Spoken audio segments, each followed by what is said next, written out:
اور یہاں خبر دیں گے آپ کو سیالکوٹ سے، جہاں سابق یوسی ناظم نے اپنی عدالت لگا لی۔ لڑکیوں کو تنگ کرنے کے الزام میں 3 نوجوانوں کی جوتوں سے پٹائی کی۔ تھانہ موترا پولیس پہلو میں بیٹھی خاموش تماشائی بنی رہی، جبکہ واقعے کی فوٹیج 7 نیوز کو موصول ہو گئی۔ خبر دے رہے ہیں آپ کو سیالکوٹ سے، جہاں سابق یوسی ناظم نے اپنی عدالت لگا لی۔ لڑکیوں کو تنگ کرنے کے الزام میں 3 نوجوانوں کی جوتوں سے پٹائی کی۔ تھانہ موترا پولیس پہلو میں بیٹھی خاموش تماشائی بنی رہی، جبکہ واقعے کی فوٹیج 7 نیوز کو موصول ہو گئی۔ خبر دے رہے ہیں آپ کو سیالکوٹ سے، جہاں سابق یوسی ناظم نے اپنی عدالت لگا لی۔ لڑکیوں کو تنگ کرنے کے الزام میں 3 نوجوانوں کی جوتوں سے پٹائی کی، جبکہ تھانہ موترا پولیس پہلو میں بیٹھی خاموش تماشائی بنی رہی۔ واقعے کی فوٹیج 7 نیوز کو موصول ہو گئی۔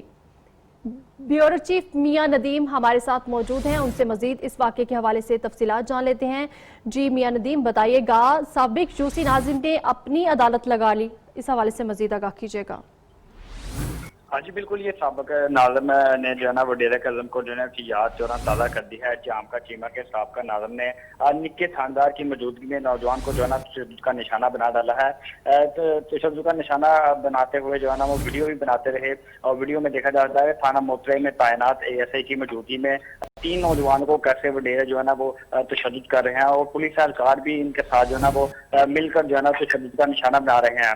میں آپ کو یہ بتا دوں کہ نوجوان کی معمولی سی تلخ کلامی ہوئی تھی، جس سے جو ہے نا سابق ناظم نے پولیس کے لیے نوجوان کو اپنے گھر میں بلایا اور بلا کے ان پر جو ہے نا تشدد کیا۔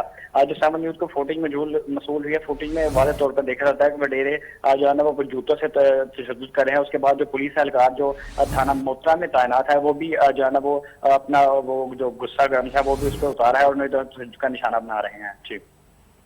جی میاں ندیم، بہت شکریہ، آپ نے ہمیں آگاہ کیا۔